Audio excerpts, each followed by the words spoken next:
Salam sigap dan shalom. Renungan kita pada hari ini, Minggu 23 Maret 2025, berjudul Dipercayakan Ujian-Ujian.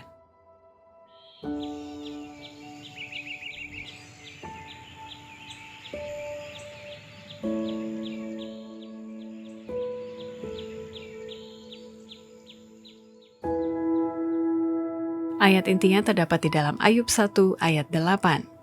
Lalu bertanyalah Tuhan kepada iblis, "Apakah engkau memperhatikan hambaku Ayub? Sebab tiada seorang pun di bumi seperti dia, yang demikian saleh dan jujur, yang takut akan Allah dan menjauhi kejahatan." Adapun tujuan kita mempelajari renungan kesehatan sepanjang tahun 2025, bugar selamanya. Dengan topik hari ini, dipercayakan ujian-ujian, adalah untuk memahami keterkaitan antara kesehatan fisik, mental, sosial, dan rohani dari sudut pandang tulisan yang diilhamkan. Makanya, tubuh kita adalah bait suci Roh Kudus, perlu dijaga kemurniannya agar layak bagi Tuhan. Dan fokus utama kita adalah menjalani hidup yang sehat dan berkelimpahan sesuai janji Tuhan, sebagai bagian dari pertumbuhan kerohanian kita, antara lain sebagai berikut.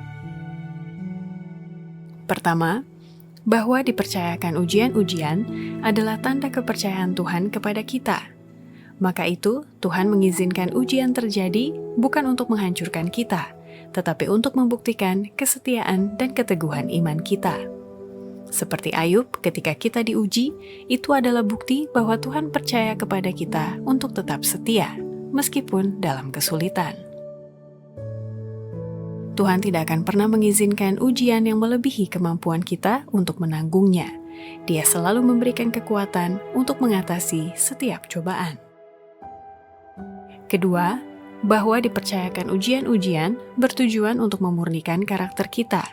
Oleh sebab, ujian adalah bagian dari proses pemurnian yang membuang segala sesuatu yang tidak sesuai dengan kehendak Tuhan. Melalui kesulitan dan penderitaan, kita belajar untuk menyerahkan diri sepenuhnya kepadanya dan bertumbuh dalam kesucian.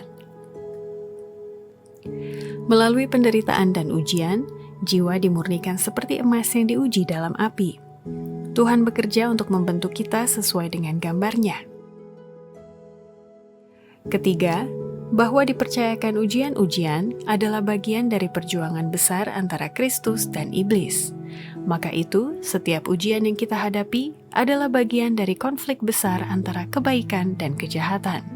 Seperti Ayub, kita dipanggil untuk menjadi saksi bahwa kasih dan kesetiaan kepada Tuhan lebih besar daripada berkat duniawi. Dalam setiap ujian, Tuhan memanggil umat-Nya untuk berdiri sebagai saksi bagi kebenaran di hadapan alam semesta.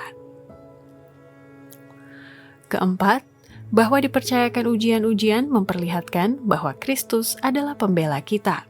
Dan ketika kita menghadapi ujian, kita tidak perlu melawan dengan kekuatan sendiri, karena Kristus ada di sisi kita sebagai pembela dan pelindung yang akan membela kita di hadapan Bapa di surga. Kristus adalah pembela dan pelindung umat-Nya. Tidak ada yang dapat menyentuh mereka tanpa izin darinya. Kelima, bahwa dipercayakan ujian-ujian adalah sarana untuk memperkuat iman dan ketergantungan kepada Tuhan. Dan melalui ujian itu, kita belajar untuk bergantung sepenuhnya kepada Tuhan. Seperti Ayub, iman kita semakin kuat saat kita memilih untuk percaya meskipun kita tidak memahami alasan di balik penderitaan kita. Dalam setiap pencobaan, iman yang sejati akan terus bertumbuh. Tuhan memberikan ujian yang membangun kepercayaan yang lebih besar kepadanya. Demikianlah renungan kita pada hari ini. Kiranya Tuhan memberkati kita semua.